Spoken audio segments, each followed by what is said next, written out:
La bataille pour la Libye a été source de fortunes diverses pour les forces du général Haftar et les combattants liés au gouvernement basé à Tripoli.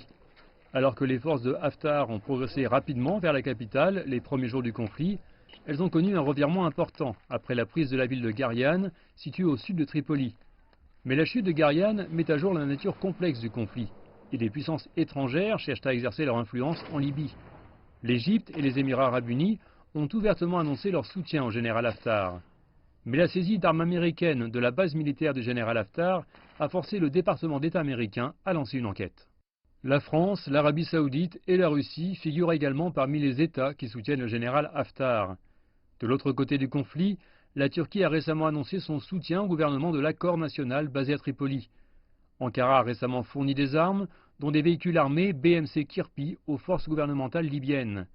Ces armes auraient contribué à la chute de la ville de Gariane, qui a conduit à la capture de citoyens turcs par l'armée nationale libyenne en guise de représailles. Outre la Turquie, l'Italie, le Soudan et le Qatar sont également liés aux forces du gouvernement. Le gouvernement compte aussi l'appui des forces de protection de Tripoli et des milices Misrata et Zawiya.